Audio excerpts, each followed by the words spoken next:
Hey, I know what we're gonna analyze. The episodes in season 5. Hope it brings you laughter. This is Afterferb. Welcome to this brand new episode of Afterferb, the Phineas and Ferb discussion podcast. That was a lot of brands. Back, it's me, it's Alex once again, and it's my two co-hosts once again on the other side of the continent. It's Zach, it's Andrew. What's going on? Hello, hello. Bada bing, bada boom. I love those catchphrases that you guys have. We're here. We're always saying those. You're always saying those things. Today we're going a little bit out of order in a way. We're talking about episode 2, Submarine Sandwich Submarine / License to Bust. But we're going to be starting with License to Bust. We're going a little reverse order here because we have a very special, secret, top secret, no one can know who it is guest coming on a little bit later on. Unless you read the title or description of this episode. Yeah, unless don't read the title or description of the episode because it's a secret who the guest is. So don't even think about looking. If you got this far because you saw the episode title and clicked on it, you've already spoiled it for yourself. But try to put this on in a room for a friend who hasn't seen the episode so they can be surprised. So at least someone can be surprised. So yeah, we're going to be starting with License to Bust today. Very fun one. But within the first 2 seconds of the episode, there's an interesting thing to talk about, which is that the theme song at this point would have appeared to have changed, and that there is no longer just 104 days of summer vacation, but there's another 104 days of summer vacation. So we kind of have a re-record going on up there right off the top. Yeah, I feel like I didn't really notice that Bowling for Soup had re-recorded it upon the first initial listening of the new theme song. But after hearing it a couple times now, because I've seen a bunch of episodes of the revival, I can now tell the differences vocally in this version versus the original version. Okay, so I think there's actually some conflicting information going on about this. A lot of people are saying that the entire song is re-recorded. I'm pretty sure it's literally just the first line that they changed. Are you sure? Yeah. Yeah. I thought the whole thing was re-recorded. I think they maybe have remixed it. Yes. It sounds like there's slightly more reverb or something. But as far as I can tell, the only thing that Jarrett Reddick of Bowling for Soup recorded is the very first line. Yeah, I think so. Well then, I think so too. I don't know what I'm hearing then. I think it is probably a slightly different mix. Maybe they've added this or that instrument in this or that spot, or maybe even a few very minor backing vocals in some places. I don't know, but possibly, if it was really a re-recorded vocal all the way through, it would be extremely obvious, just because even someone trying to stick perfectly to what they sounded like, not to mention it was almost nearly 20 years ago. It's it would be very, very obvious. What we do know for sure is, of course, Vincent Martella has re-recorded his Phineas lines in it. Yes, we do. That is definitive. What do you think about that? I don't know if this is a hot take. I kind of would have preferred if they either completely updated the song with a new verse about the things that they're doing this summer, or left it exactly the same, with no re-records at all. For whatever reason, I find it slightly weird that it's the old animation from 2006, 2007, and the shots of season 1 Phineas and Ferb building things, but then Phineas sounds like season 5 Phineas. And weirdly enough, they Ashley Tisdale's lines did not change whatsoever. Granted, her performance of Candace hasn't shifted as much. But yeah, I don't know. I kind of would have preferred if they had almost gone a winter vacation route and just redone the verses of the episodes, or even just use the second verse. Skiing down crossing the mountain tundra, building a roller coaster. Yeah, that would have been cool. Yeah, they would have animated the beans too. Anyway, Zach, what do you think? I enjoy it. It makes it feel distinct enough that it's the revival. Because, once again, the theme of this is that the kids are a little more mature. They're a year older now. So I like that with the revival, we hear an older-sounding Phineas, even in the theme song. Even if the visuals are exactly the same, minus the still frames that, sweep by in the background. I enjoy it. It's not super jarring to me. Worth noting that there is one other visual change. They did add the stripe to Phineas's shirt in all of the shots of this new theme song. That is true. I did not notice that. You are hyper observant, dude.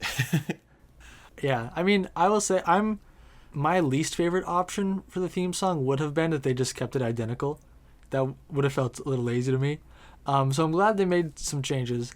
I like the update. Why don't you share what you would have preferred the theme song to be? I'm getting there, my friend. But By the way, do y'all think Phineas's shirt is orange with yellow stripes or yellow with orange stripes? Sound off below. what do you? It's white stripes. I thought they were yellow. It's orange and white. They're a yellowish white. It's like a very bright yellow.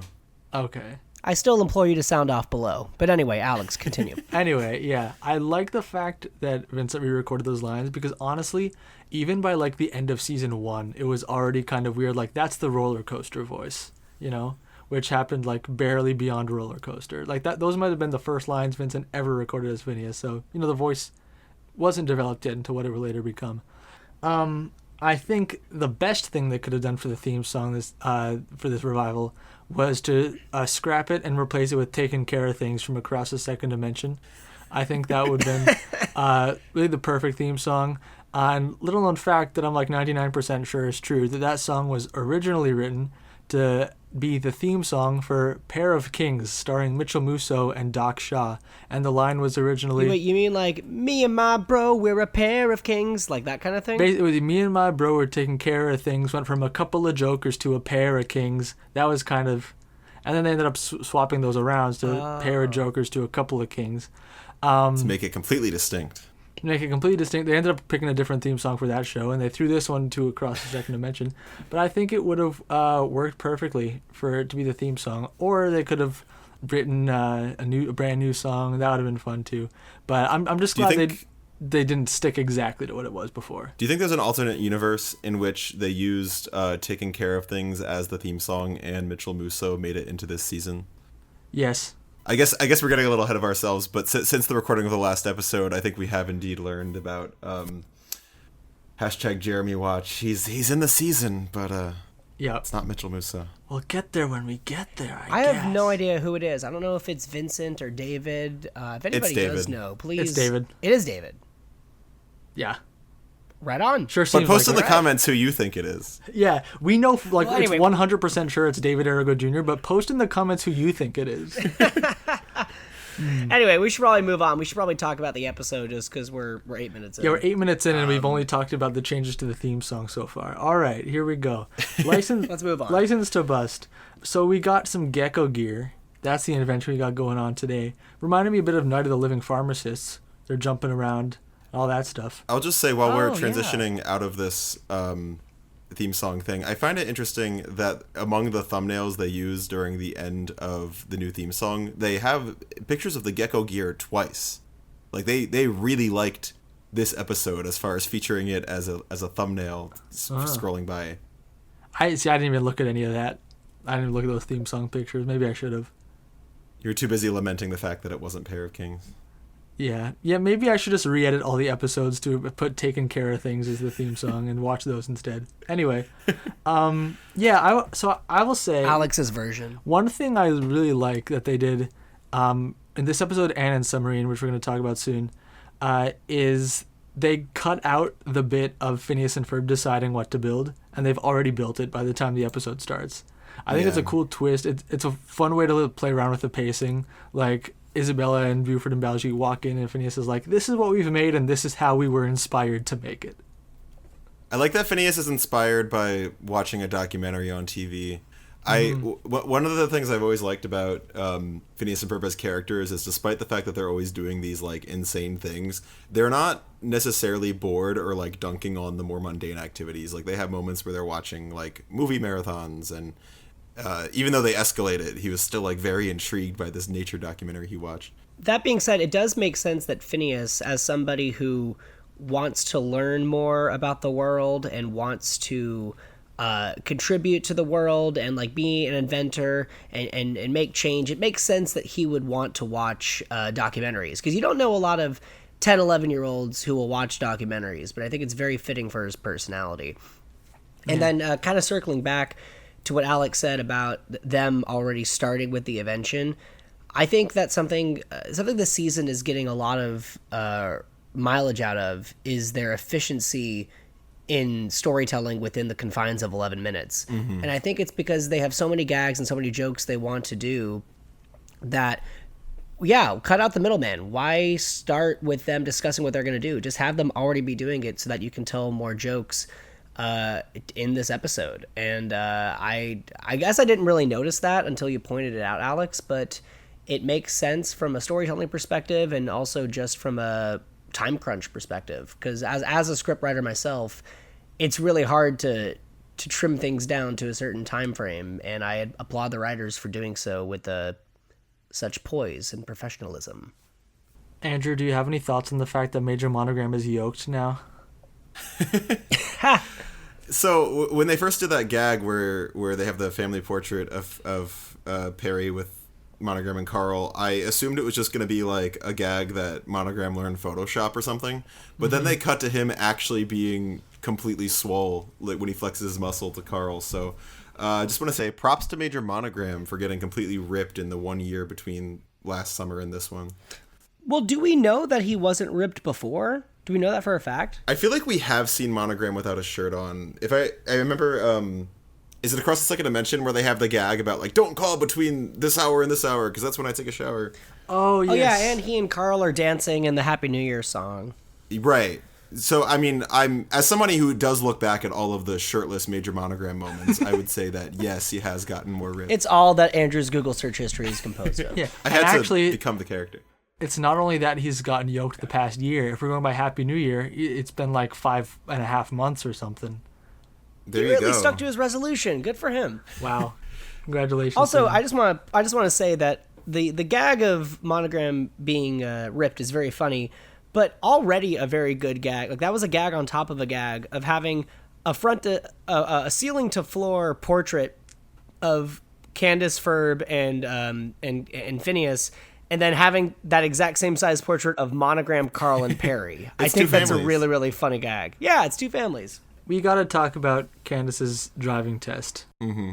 I almost want to like start from the end because the ending of this driving test plot is like the funniest part to me when he just writes pass in huge letters on this like clipboard. But I guess what do we think of License to Bust about the song? I mean, Oh, I really liked it. For starters, I would like to shout out Phineas and Ferb season 5 for resurrecting Ashley Tisdale's recording career because I think the last time she recorded a song like this was Candace Against the Universe, and it's been a long time since she's done her own music. I think this was a bit more of like a hard rock song for Ashley Tisdale to sing. I like the little trill she does on the boys. Yeah. Also, if I had a nickel every time there was a Phineas and Ferb song about a stressful driving test, I would have 2 nickels. Yes. How does this stack up to Drusselstein driving test, Waltz? Ooh. Not even close. I mean, I feel if like you ask me. I love Drusselstein driving yeah. test waltz. I mean, don't get me wrong. I like this song, but I also think I haven't had enough time to listen to it to really form a super solid opinion on it. But Drusselstein driving test waltz, I know very, very well, and I know that's such iconic. It's such a dumb song to have in like your S tier list of Phineas and Ferb songs, but I love that song. I think it was one of the ones that made it to a soundtrack release. No, it did. Yes, It did. absolutely did. The way this driving test started for Candace was very reminiscent of my own personal experience taking my driving tests a number of years ago at this point. I was like 4 years ago. Well, I took 3 driving tests. And I failed the first 2. The first one I deserved to fail. The second one was pretty borderline. They probably should have given it to me, to be honest.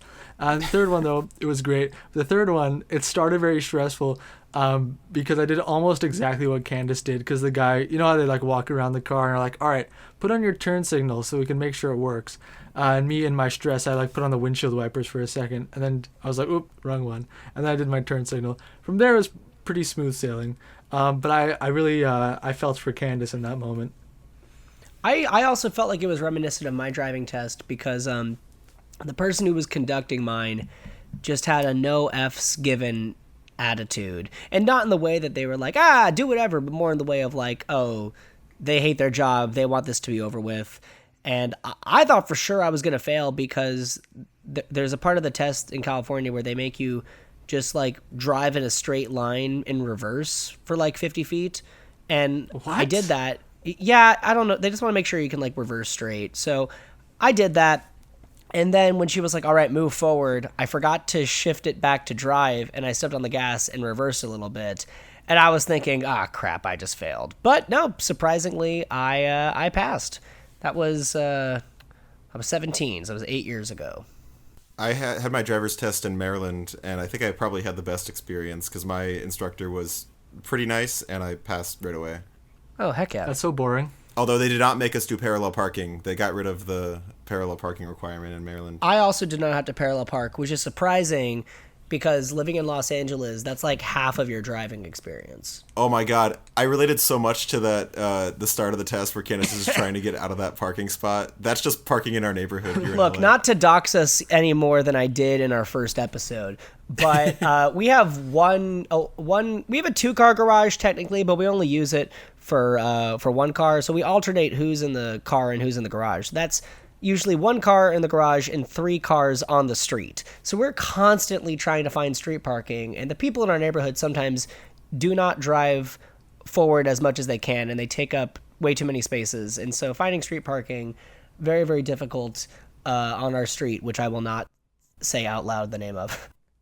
Yeah, that really narrows it down that you live in Los Angeles on a street that's hard to find parking on. Well, and they know we have a garage. Oh, damn. That is true. I just want to say, this driving instructor character, who was pretty boring for most of the episode, completely won me over at the end. Completely. I completely won me over because I already mentioned that he just writes the word pass in huge letters on the like paper on the clipboard, and that's how you know that Candace passed. And he talks about the whole like, I've never seen such alert driving or whatever. But the line that really got me, well, before he even talked about his sisters, was, "This is the thrill I've been waiting for." Because that reminded me of my driving instructor. I guess we're going back to our personal lives and driving history quite a bit in this episode. But I feel like I have to share this story because this is not the guy. I'll shout him out. Mark Scheffler. If you're listening, what's up, Mark Scheffler? Thanks for teaching me driving. You remember your driving instructor's name? I remember this guy's name. He did all the the theory lessons. I wasn't in the car with him that often. It was a few times, but he did all the theory lessons. And once he told the whole class the story of the moment he decided to become a driving instructor. And he said he was like a high school teacher or something like that. And I was like after the parent teacher interviews and he was exhausted and it was like a very snowy day in the middle of winter. And he was driving home and he was exhausted and he had the radio up super loud to try to stay up. And then what he did as he was telling the stories, he got quiet around this part and then he slammed his hands down on the table and shouts, and then boom! And we all kind of jerk up and freak out for a second. And he's like, "Yeah, I scared you, didn't I? Now imagine that times 100. Because basically he had driven into a snowbank basically. He kind of crashed into a snowbank. And the way he tells it was God. And that's when I knew that I couldn't let anyone else make the same mistakes that I had," type of thing. That kind of goes hard. Do you think every driving instructor is just hiding a way more exhilarating life? I don't know, but at least he was, because you could tell because he was just so passionate about driving safety. So that's what this guy reminded me of. You know what? That's actually that's encouraging because I wonder sometimes people who are teaching driving if they actually care about their job or if they're passionate about it. And so it's nice to know that there's at least one guy out there that really this is his whole world and that's what he came here to do. And I thank you for sharing that. That's Seriously. Really inspiring. Shout out Mike. What's his name? Mark Scheffler. Mark Scheffler. I wonder if Mark Scheffler has sisters who juggle chainsaws on fire. I just want to say I really, really liked the casting of Jonathan Banks as this driving instructor. I agree with you, Alex, that he is a little bit boring when he starts off. He's just kind of gruff and dismissive. But I think the reason he was perfectly cast is I don't know if anyone listening is a fan of Breaking Bad or Better Call Saul, but Jonathan Banks plays the character of Mike Ehrmantraut in that show, and it's sort of a similar thing. Specifically in Better Call Saul, he plays a parking attendant, where his only real role in the first couple episodes is just giving parking tickets to Saul, and you think he's just this old guy with nothing going on. And then as the season goes on, it's gradually revealed that he's way more involved with the drug ring and everything else going on. So I don't know. Maybe it was just the parallel that I found amusing, but I really liked that Jonathan Banks was playing this character, and I thought he did a great job. He is also that criminology professor from season 5 of Community, where he's like a main character for one season, and then you never see him again. Yeah, with the duck drawings. Yeah. Shout out Community. All right, we also haven't said anything about Dr. Doofenshmirtz yet. Yeah, he was causing all the traffic issues. I kind of wanted to see more with that, because I understand the frustration of wanting to get home from the grocery store when you have perishables, but I feel like we didn't really... That could have been a backstory. Like, when I was younger, I got groceries for my parents, but then they were rotted, and so I had to sleep outside for a week, or something like that. I don't know. I was expecting just a little more from the Doof plot. I found it interesting that he had that line, "Don't ask why I don't have any bags." I thought that was going to play more of an integral role into some sort of, like, part of the action sequence where things were falling out of his car or something like that. I think that was just a meta joke to show the perishables, but without... I guess. Yeah, maybe it was like an animation thing. Like, it was easier to show if there weren't bags, and then they were like, oh, let's just put in the line about that. That's what I was thinking. I will say, my favorite part of this Doofenshmirtz plot was the gag where he's taking in his car a pregnant woman who's about to give birth, the magician who's holding his breath underwater, and then an ice sculpture of a pregnant magician. That's a very classic This confused me a little bit, because when I watched it, I thought I had missed something, because... Yes, it is funny, but at the same time, so the context is just he's like, oh, I picked up other things / people that need to get somewhere really fast but like, first of all, like, why is he just like helping them out of the goodness of his heart? I thought he had to get home to get his tuna into the fridge, and now he's making all these detours. I don't know. I read it as a way for him to really boast how well his invention is working. So, like it works so well that even all these other time sensitive passengers I can take care of perfectly. Well, also, I mean, he says in the episode that he's evil, not a monster, with the shopping cart theory, which I respect the heck out of Doofenshmirtz for returning the shopping cart, by the way. And so I think, hey, if he's willing to put the shopping cart back, he's probably willing to help out some other Danville citizens that need it, you know? Yeah, especially ones that are ice sculptures. Naturally. I have 2 more things I want to point out about this episode before we start wrapping it up. One of them is I really like the moments that they're giving to Lawrence in this season.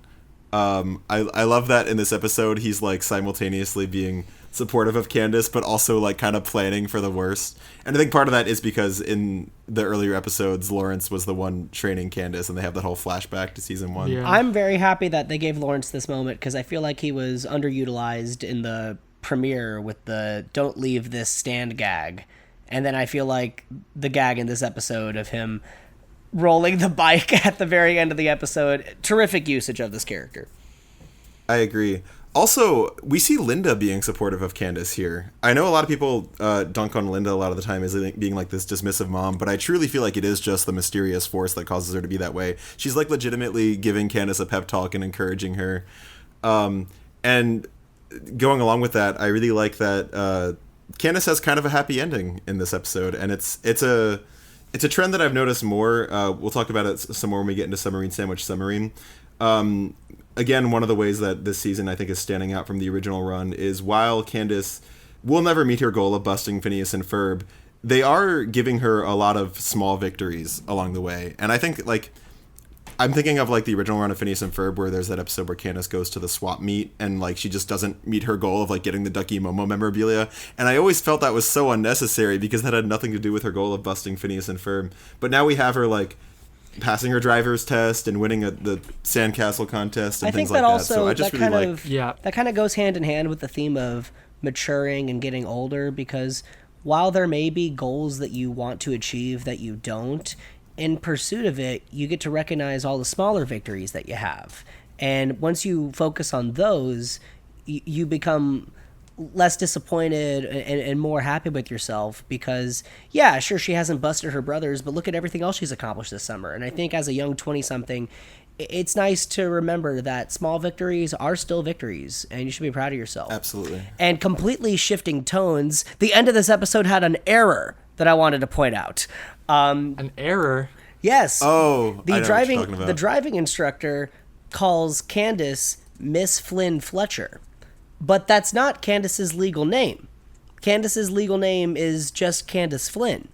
Unless over the last year, both Phineas and Candace changed their legal names to be Phineas Flynn Fletcher and Candace Flynn Fletcher, it should just still be Candace Flynn. So I rewound it to figure out if he was talking to Linda, but no, he was talking to Candace. So that was just a little minor issue that I noticed with the script, but that is not to slam the Phineas and Ferb writers. I love you all and want to be your assistant. I feel like the implication is that like all the kids changed their last names to Flynn Fletcher. Just let me have this. I don't know. I don't know. This feels like the implication. But yeah, Andrew, to what you were saying before, I completely love the fact that Candace wins even when she loses. Because it feels like when you go back to watch the early episodes, it seems like they wanted the audience to like root against her a little bit more, and for there to be some kind of catharsis when she fails. But obviously they make her so likable, it's impossible not to root for her now. Right. To the point where a lot of people who watch the show, well, maybe that's a bit of an exaggeration, a decent chunk of people who like start watching the show for the first time and watch the later episodes are like, does she ever succeed? I want her to bust them, you know? But I like the fact, like with this one, she passes the test. With the other one, she wins the sandcastle thing. With deconstructing Doof, she ends up happy at the end of that one as well, kind of. Yeah, no, you love to see it. We got to talk about Phineas and Ferb swapping hair colors as well. Yes. Okay. So this is incredibly niche. In the episode itself, Unless them you're swapping us. hair colors doesn't really amount to much more other than that gag at the end where Phineas is talking to Lynn and he's like, "You like it?" However, the reason that I got a kick out of this is it reminded me of back in I think like 2008. There was a marathon that aired on Disney Channel of Phineas and Ferb episodes, but it was not just an airing of regular Phineas and Ferb episodes. This was the Phineas and Ferb Spot the Diff marathon, where they would go in and they would make subtle changes to each of the episodes, and the adamant viewers who have seen the episodes multiple times, it was like a game to see what they could change. And in the logo for this marathon, they had Phineas and Ferb with their hair colors swapped, which I believe was already a gag in The Fast and the Phineas. Yes. But it gave me like flashbacks to this hyper specific Disney Channel marathon that I haven't thought about in like 10 years. Because I think they did that for Fast and Phineas, Londo Beach Party of Terror, and I think 2 other really early episodes. Yeah, I'm looking on the wiki right now. So it was Lawn Gnome Beach Party of Error, Ha! The Fast and the Ferbulous, Danville Drift, It's a Mud World After All, and Toy to You and Me. So the episodes actually had different titles. Anyway, the only other thing that I want to point out about this Spot the Diff marathon, bear with me for a second here. In Lawn Gnome Beach Party of Error, one of the things that they changed was during an action sequence with Perry the Platypus fighting Dr. Doofenshmirtz, they just had Kim Possible also appearing on the scene, like on the roof of Doofenshmirtz's building, which, if you consider to be canon, which you shouldn't, but for the sake of this, you should, that means that Kim Possible exists in the Phineas and Ferb universe, and Kim Possible had a crossover with Lilo and Stitch, which means Stitch exists in this universe, and Stitch appears in The Lion King 1.5, which means basically every single Disney movie is canon in Phineas and Ferb in the Spot the Diff universe. because of that scene at the end of What's the Lion King 1.5. 1.5?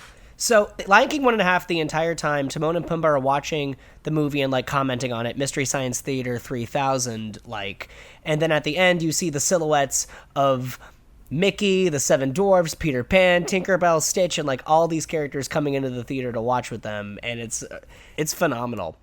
Anyway, shout out to Spot the Diff for making it so that this episode of License to Bust is canon in the Lion King universe. One last thing I kind of wanted to bring up, the gags of different things changing from red to green, very, very good. But in particular, the moment where the tree turns from green to red because Janice likes fall, I just love the fact that they set it up as if, like, I'm fully expecting she's going to be like, wow, I can't believe you would do that for me, man standing next to me. I love you. And instead, it's just the guy being angry like, wow, it's always about you. It's whatever you want. The incidental citizens of Danville continue to have some of the funniest lines in all of Phineas and Ferb. Truly. All right, so to wrap up License to Bust, why does Dr. Doofenshmirtz not have any bags? Real answer. Zach, go first. Real answer, he cares about the environment because of the green thumb thing from season 2, and he doesn't want to waste. Andrew? He had every intention of bringing his reusable bags to the grocery store and even had them in his car, but forgot to bring them into the grocery store, which I do every time. I think he accidentally hit the self-destruct button on all the bags. All right. Good answer. We will be back very momentarily with the super duper secret special Don't Tell Anyone Who It Is guest to talk about Submarine Sandwich Submarine. See you then. Hey, all right, we're back for the second half of this episode. We're here to talk about Submarine Sandwich Submarine. How are you feeling, Andrew? How are you feeling, Zach? Feeling pretty good. Well, we just watched it, so I'm feeling very fresh on it. Just like Subway. Subway, eat fresh. If we just keep throwing out sponsors like this, eventually one of them is going to pay us. Well, it's a submarine sandwich. Like this, it's fitting. All right, Subway, if you're listening, sponsor us. But it's actually not just the three of us talking here. We have, for the first time in the history of Afterferb, the Phineas and Ferb discussion podcast, a guest. And this guest is probably the biggest Phineas and Ferb fan of all time. Honestly, I don't even know why I say probably. I don't know who could possibly compete. But we have... She's like the Phineas and Ferb fan artist extraordinaire, unofficial Phineas and Ferb spokesperson with a master's degree in the life and ideas of Isabella Garcia Shapiro, close personal friend of Vincent Martella, Wisconsin's very own Carlybella. Round of applause. Okay, that was a really good intro for me. I'm going to need that written down so I can put that in my bio, I think. That's it. That should just be your resume. Well, good thing it's recorded. Period. And Carly's actually joining us here in LA right now. Yep, I'm live. Do you want to share what you're doing in LA? Besides recording Afterferb? I was invited to the Phineas and Ferb Season 5 crew party.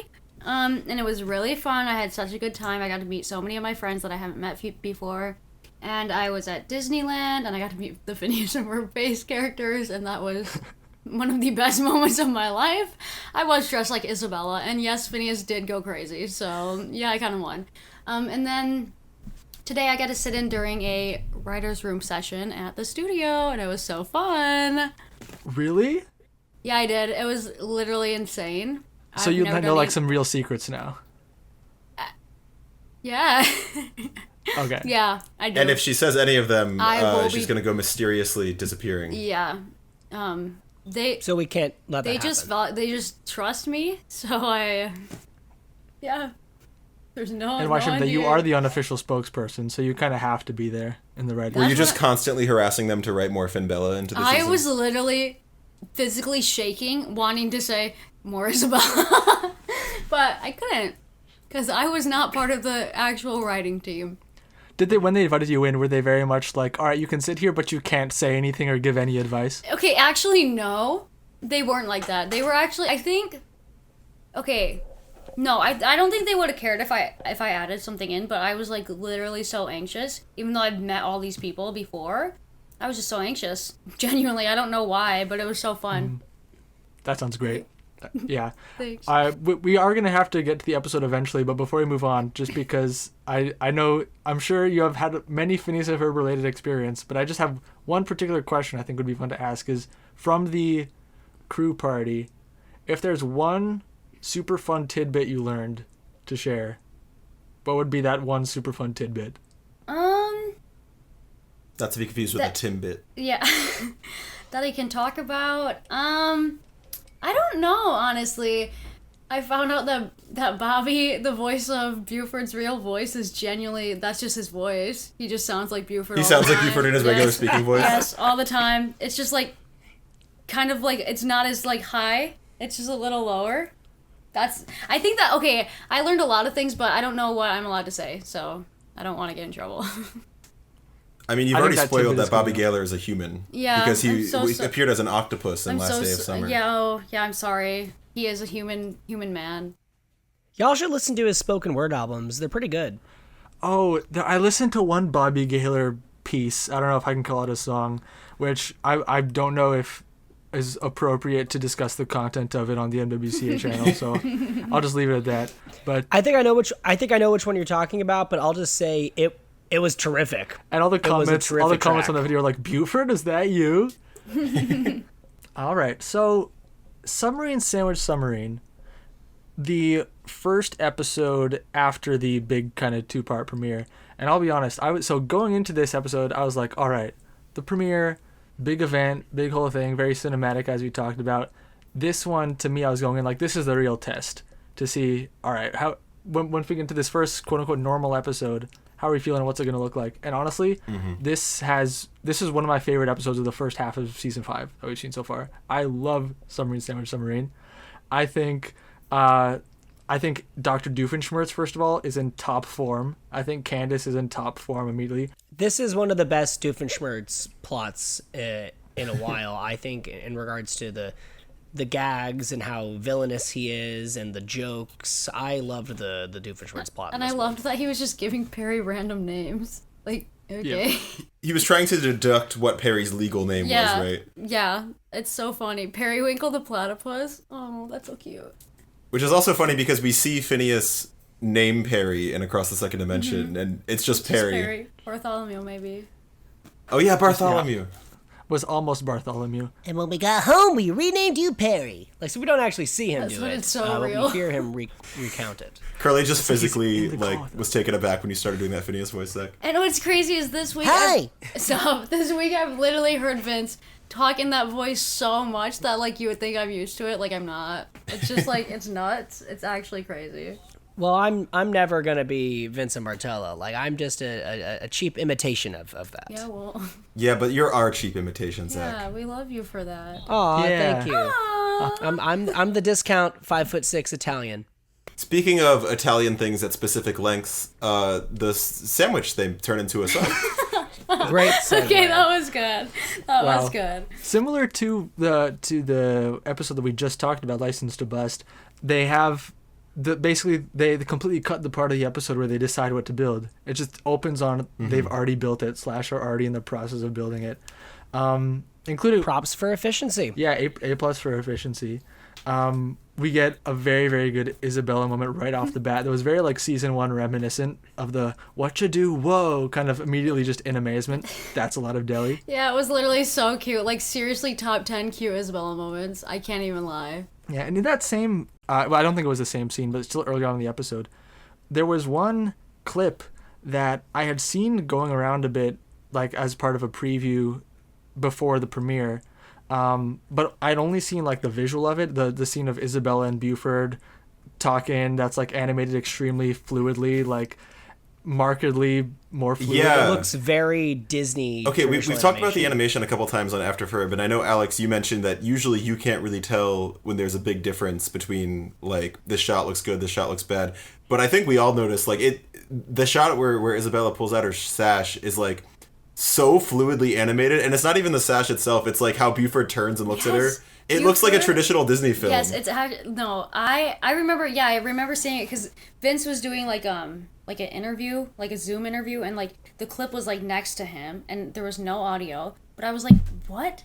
That's like actually crazy. Like, okay, I don't think there has ever been a time when a Phineas and Ferb like has looked that smooth ever. It makes me wonder what made them decide to put their budget and time into that one shot.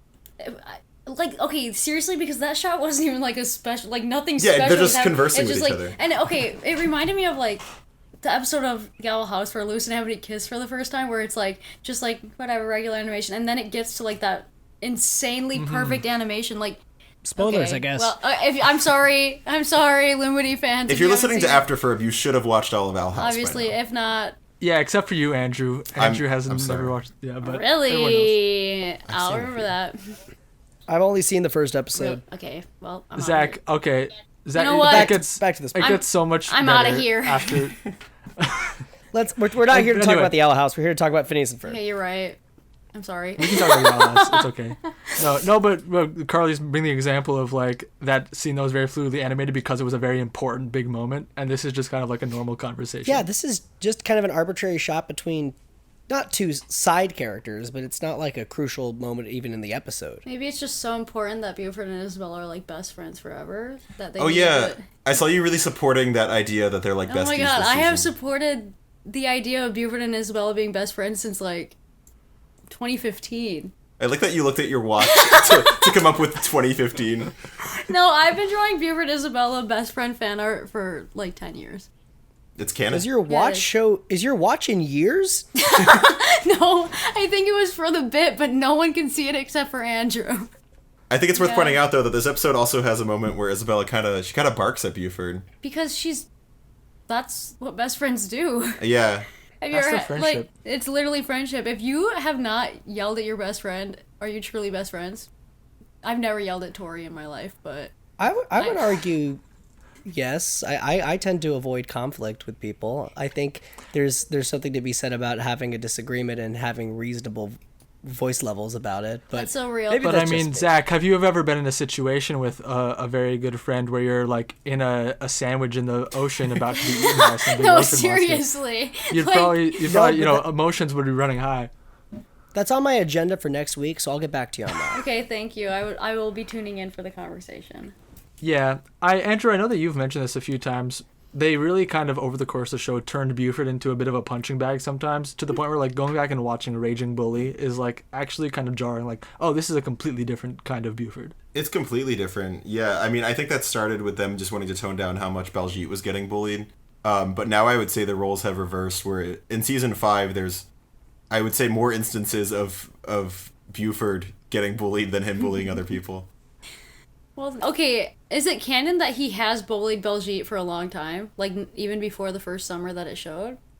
I don't know. I think so. Well, one thing he says in, not this episode, in License to Bust, when Baljeet says, like, oh, my spring is wound too tightly, Buford's like, I've been saying that for years. Yeah. Yeah. So it implies they go back a while. Well, I mean, they're just trying to, okay, and here's the thing, the bullying towards Buford isn't even like, they're not physically bullying him, they're literally just making fun of him for things that he does, so I think it's justified. It's like we won't physically bully Zach, but we will verbally bully Zach. Yeah.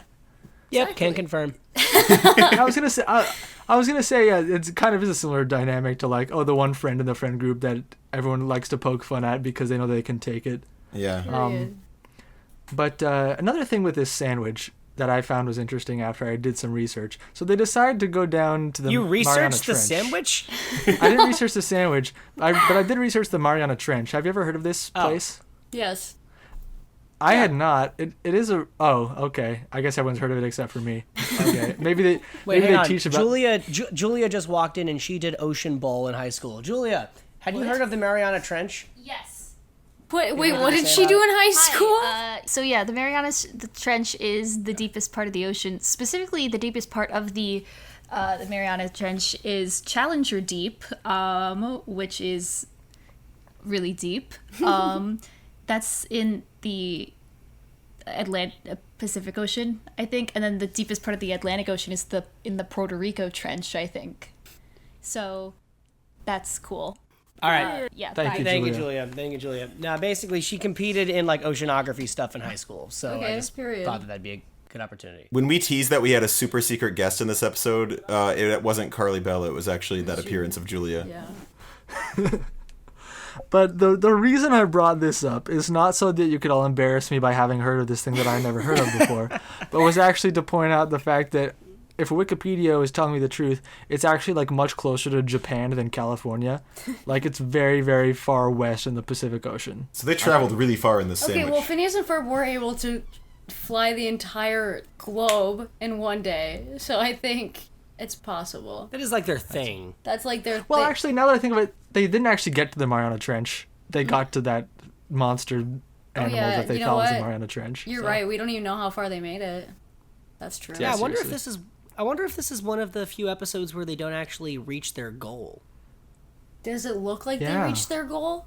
They almost got eaten by a fish. Yeah, I like the goal part of the episode changed. where they all just accept their Which fate was that they're going to die. survive. Yeah. And Baljeet starts playing them out. I thought that was beautiful. And you know Yeah, what? That was has there rich. been a reference to Baljeet playing violin before? No. Because I No. didn't think so. There's never I mean, been. he gets people to play an orchestra for him when he's on that date with Mishki. That is true. Yeah, one thing I really enjoyed about the Candace-Linda dynamic in this episode was Linda actually kind of like putting she kind of got a little Coach Bolton on her, actually. Like, this is what you're really good at. You're not the brother buster, you're the sandcastle girl. The phrases like your unlimited Did you ever sandcastle think I could be potential. both? did you ever think I could be both? Yeah, it was kind of like, oh, I don't know if we've seen the side of Linda before, of like pressuring Candace to have success now that like college applications might be on the horizon. Oh yeah. Going back to Linda, I think maybe she was a little harsh, but I do think this is more of her showing her support for Candace, which is similar to the way that Candace has been getting these small victories in these episodes that aren't related to her busting her brothers. Like this one ends with her winning like a scholarship for sandcastle building or whatever. I feel like Linda is perfectly callback willing. To the original Run's Atlantis episode, by the way. Yeah, that was a nice touch. But I feel like Linda is perfectly supportive of Candace in like any possible way that isn't the one goal that's driven her crazy. Period. Yeah, she's probably just trying to be like, focus on literally anything else, please. Exactly. Going back to the doof plot for a minute, I thought that the gag of the oven repair guy coming at an extremely wide window was extremely funny. Yeah. Zach and I have been living together out here in LA for like a year or more at this point, and I'm sure anybody who ever has lived in a house or an apartment or anywhere that requires anybody who utility rents. repair has experienced that. But it's like they'll make you be available for like 8 a.m. to like 6 p.m. and it's like, okay, do I wake up early for this? And what I really think also elevated this gag was the fact that at the end of the song about the sandwich, that the Irish guy singing just is the repair guy, and that's what the implication that if utility people don't show up on time, it's because they're doing that. Obviously, you didn't know that. Yeah, it's like I know now. Common knowledge. Okay. Also, very fun sea shanty-esque song with swampy vocals. Very much enjoyed that. I love when you can just, like, it's just Swampy's voice. Like, I just love hearing him sing, that's like his normal voice. Yeah. Well, he loves, like, the UK and Ireland, so that it felt very at home hearing him sing this track. Yeah, it felt very Ballad of the Black Knight. Oh, yeah. But I want to... Since this topic of conversation, since Doofenshmirtz was briefly brought up, I want to rant a little bit about Dr. Doofenshmirtz, and specifically how good he was in this episode. Because honestly, heading into this revival, that was my number one kind of like, I hope Dr. Doofenshmirtz is as funny as he was and hasn't become like TikTokified. Because I think based on like how he was in Milo Murphy's Law, and how prevalent it's been with like Dan on TikTok, I was kind of... I was a little bit worried, but he was in absolute like tip-top shape this episode. It almost felt like all the best gags that he's thought of were like that like Dan and Swampy have thought of regarding Doofenshmirtz were like front-loaded in this episode in a way. You got first of all the window of me kicking an orange, fantastic. You got the Fork It Overinator, fantastic invention. I guess there's just no DoorDash, no Uber Eats here in Danville. Fine by me. I just the detail of I type the food I want, which sends a message to a decommissioned Cold War satellite that then bounces a signal right back to me. An unnecessary step that I'm very proud of. It was hit after hit after hit, and that scene, so which good. is like the first scene we have of Doof in this episode, ends basically, I think it's right at the ending, where that he fires off the fork harpoon and goes, "I am so lazy." Fantastic. Cherry on top. So funny. And I hinted in our last episode that that Submarine Sandwich Submarine includes one of my biggest laugh out loud moments in probably Phineas and Ferb history. Oh, and upon rewatching it, I think I know what it is. Can I guess? Oh, yes, you can take a guess. Okay, I think it's one of two. I think it's either the good china gag where Perry's throwing the plates and he's like, "Stop! That's my good such a china. good Use gag. my bad china." But knowing you, Alex, I think it could also be when it cuts to the wealthy guy who's like, "Oh, I can afford more. I'm so lonely." And if if I'm going on a limb, I'm going to guess it's the latter one, knowing you. And then seconds later, Doofenshmirtz is like, "Ooh, wealthy." All right, that's my You guess. actually- It's the wealthy guy gag. Those are both incorrect. It was neither one of those. What? It was actually, it did involve Doofenshmirtz, but it was when he is typing into the machine during the food fight and it goes, big money, no whammies." That was just the funniest reference. Have any of you watched That Press is a Your very Luck? good reference to Press Your Luck and Whammy. Whammy was like the modern version of Press Your Luck that I was more familiar with as a kid. That went right over my head. I did used to watch Wait. Whammy with my mom. Is that the show where they would like do weird things, like they cover people in feathers if they lost? Yeah, basically it was like a board that had a bunch of like prizes on it, and like it would go like beep boop boop boop beep boop boop, boop, jumping around the board, and you have to stop it, and you'd either land on a prize or you'd land on a whammy. And if you landed on a whammy, this like little Tasmanian devil CGI red guy would like take away all your money, and then in the second round would like dump feathers or like Legos Yeah, it's on one of my you or sleep whatever the heck. paralysis Yeah. demons. I don't think that's unique to like the whammy spin-off. I think the original Press Your Luck, I think, is like most famous for whatever reason. They told all the contestants every single time that it was their turn, and the turns are quick and happen very often. So constantly throughout the episodes of Press Your Luck, there's some random person yelling big money, no whammies, big money, no whammies incessantly. And it's one of the reasons that show is come on, big money, no unwatchable. no whammies. Yeah. Yep. And just the fact that, I don't know, that Doof was kind of just like mimicking that motion. Hilarious. Okay, well, my favorite quote from the episode that wasn't Isabella was when Candace said, "The boys are building the stupidest thing in Phineas and Ferb history." Like, that is so rich. It's actually so funny. I cannot stop thinking about that line. Like, that is so Candace and so funny. I feel like between that and the bread bowl hot tub, it's got to be a little bit of a meta commentary on what the writers are thinking of each other's ideas. Oh, for sure. Like, somebody's probably like, oh, a submarine that's also a sub, and like they went with the idea, but they had to acknowledge that it was a little stupid. It's funny though. Yeah. Similar thing when Doof has the lines. This wasn't this episode again, but it'll make my groceries grosser or something like that. And he's like, I'll workshop it. There's something there. Okay, I don't know. So many of Doof's, I mean, it was 2, but that's like a lot for 10 episodes. So many involved food. Like, I was genuinely shocked.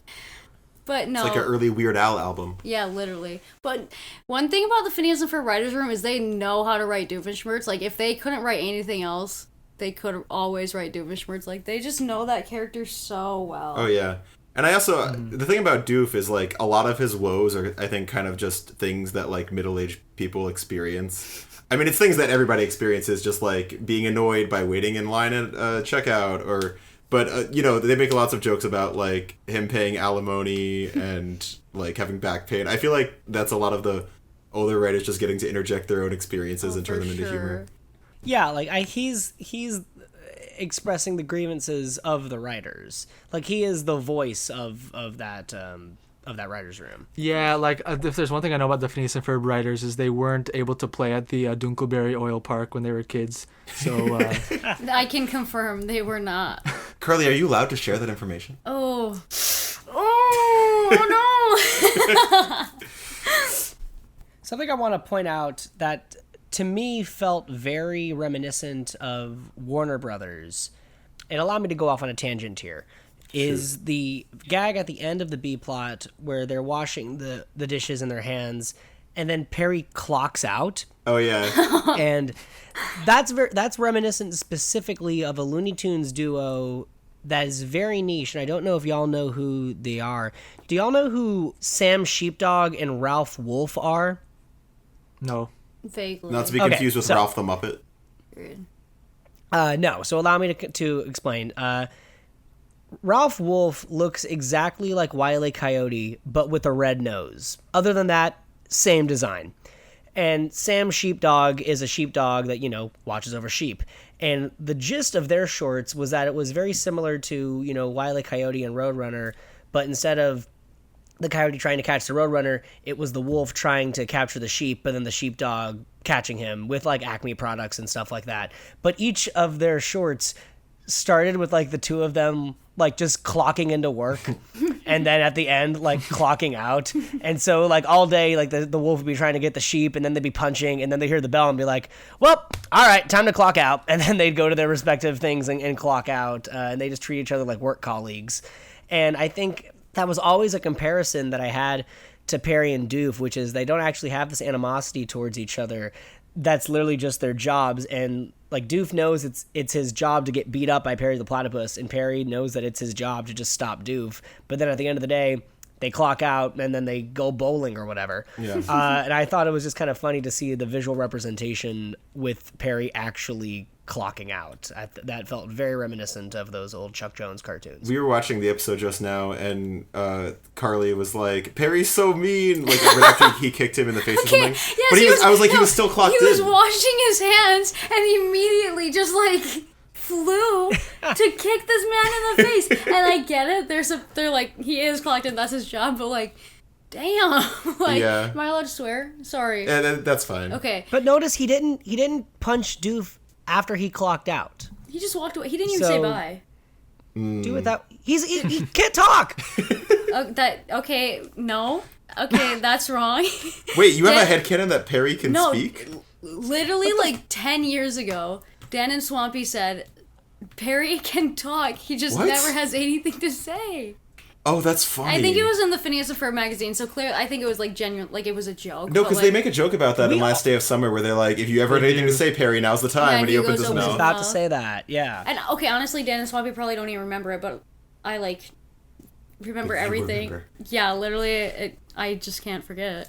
I'll never forget. I mean, haven't they talked about like referring back to like the fandom wiki pages to make sure they haven't done like an invention that they think they haven't done? Yeah, but now they have a writer in the room who like is the wiki page, so he is very good at giving them insights about what happens in Phineas and Ferb. He's cool. Nice. Got the wiki on call. Yeah. Even if they can't remember that Isabella likes red velvet cupcakes.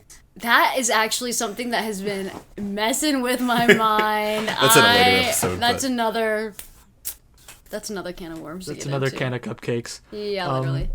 To start wrapping up, I want to heap a little bit more praise onto the way this episode ends, because they obviously love to set up that the thing's going to disappear in a certain way, and then not have it happen. You know, I mean, you know, we saw that with the first episode with it can even evaporate 5 things at once. And with this, obviously, the obvious setup is like, the Inator yanks food away, and their thing is big food, so it'll just yank it away. But it actually, the fact that it does the opposite, and yanks Doof towards the sandwich instead, That was such a good twist. apart from just being a good twist for the sake of it being a good twist, is that like that is actually like a very necessary turn to lead directly to Candace's sandcastle victory, and to lead directly to Doofenshmirtz missing his oven cleaning window.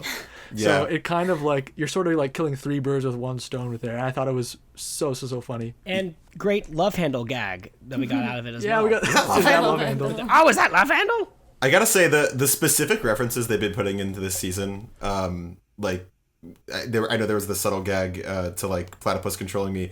I think they're used at just the right times, that they don't for feel sure. forced, and I really, really like how they're implemented. And I like it because like it doesn't feel like they. Okay, because Candace Against the Universe was made in a way that if that was your first viewing of Phineas and Ferb, that you would get everything that like happens, like all the plots, whatever, because it was explained in the beginning of the movie, basically. I like that season 5 started and it was like just the same. Like you had to have watched or known about Phineas and Ferb to like realize that this is how it's always been, you know, and to understand like the way the episodes flow. So it just is like, maybe it's fan service for me specifically, but it's really nice. Fan service has its place, absolutely. Period. I love fan service. And I think these first couple episodes have been a great blend of fan service gags while also being appealing to those that may have never watched it before.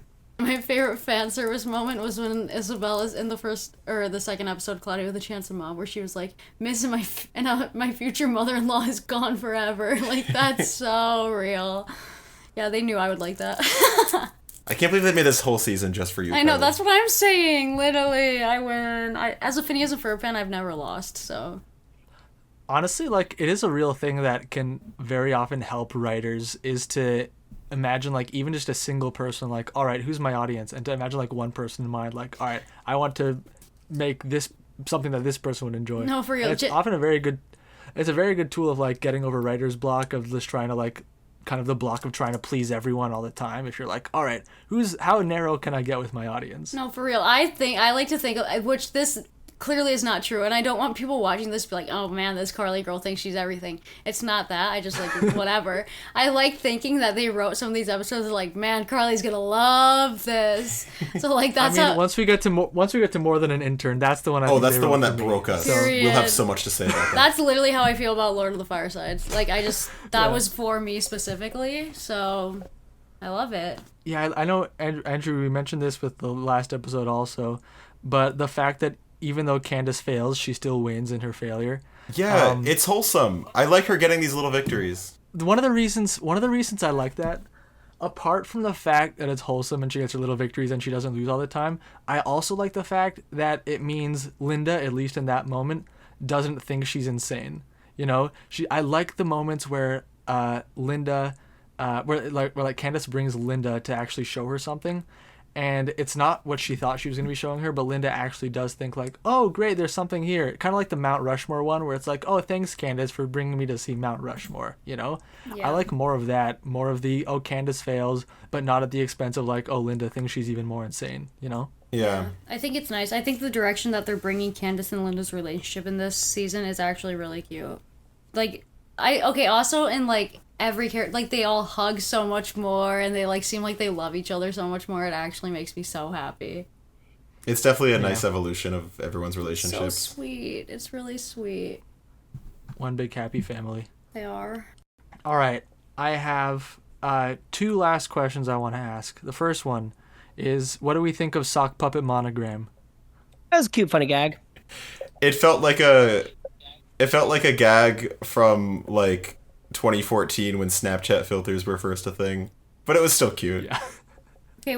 Okay, maybe I'm just like so dumb. I love playing with Snapchat filters. Like maybe I'm a 4-year-old with their mom's phone, but like I will literally sit and play with the filters until I find one that's like really comical. Yeah, no, that's fair. Also, now that you say that, I just remembered that during the pandemic, I started a group chat with a couple other people in the M.W.C.A cast just called Filters, where we would take stupid photos of ourselves with Snapchat filters. That's all I gotta say. Them. It's funny. Some of those filters are actually so insane. And my second question is, do you think that they wrote this episode before the June 2023 Titan submersible, or do you think they were inspired by it? For sure before. Had to be I feel before. like it would be funny if they were... It would be really funny if it was an inspiration, but that would be like really low. I think their most recent boat-themed inspiration for the season was Boaty McBoatface, so they haven't gotten that far yet. That's coming. That is true. Yeah. I don't know. I just couldn't help but thinking, like, oh, they're... I don't know. They make a reference to the Titanic, don't they? I don't know. See, here's the thing. I'm not as versed in season 5 so far. I need to watch it about 20 more times before I can be at the level that I am with the rest of the episodes. To be fair, when we were watching this, you were like lip-syncing all of Isabella's lines already. That's because it's Isabella. And something happens to me when I see her on screen. I like shift into Isabella mode, seriously. Aw. All right. Carly, would you like to plug yourself before we get the heck out of here? Technically I'm Carlybella on everything, Carlybella with an underscore, but I have been kind of doing a hiatus from my main accounts just because life, you know? But I'm very active on my strictly Phineas and Ferb account, which the username is the Upafids, which the ultimate Phineas and Ferb digital scrapbook. So you can follow me there. On which platform? TikTok only. There we go. I literally only use... Okay, I do tweet a lot, but... Follow at your own risk. Yeah, we've had to edit out all the little tweet noises that Carly... Because I'm crazy. I'm crazy on Twitter. I just talk about Phineas and Ferb all day long, like 40,000 tweets a day. So, follow at your own risk. Carly, reading your tweets as you were watching the new Phineas and Ferb episodes was a lot of fun. Was it actually? I was... Okay, and what's funny is, like, yeah, it was. I had to get on a plane, like, I stayed up all night, and I had to get on a plane the same day as the episodes dropped. So I was like... Oh, this is gonna bite me later, but Have you slept since season 5 premiered? Barely. I'm actually serious. Like, barely I have... Because yesterday it was Disneyland from open to close, and then I went to In-N-Out afterwards. And then the day before that was the pool party barbecue. And then the day before that was the Phineas and Ferb crew party. I, have not... And then today I had to be up I had to be to the studio at 9 a.m. I like have not slept since I've entered California. It has been crazy, but it has been so fun. And yet you still found the time to come on to Afterferb, the Phineas and Ferb discussion podcast. Yeah, thank you for being our first official guest. Oh, I'm so happy to be here. This is actually the whole reason I came to California. It For wasn't Afterferb. it wasn't any of that other stuff. It was this 30-minute podcast that I wanted to record. So, Yep. And it turned out to be even a little longer than 30 minutes, so everyone got more than they bargained for. period. And on that note, as we say at the end of every episode, Cloudy with a chance of Cloudy mom. with a chance of Cloudy mom. with a chance of mom. Period. hey, I know what we're gonna analyze. The episodes in season 5. Hope it brings you laughter. We're releasing this episode on June 11th, which is Julia's 25th birthday. So, happy birthday, Happy Julia. birthday to you. Birthday. Love you. This is Afterferb.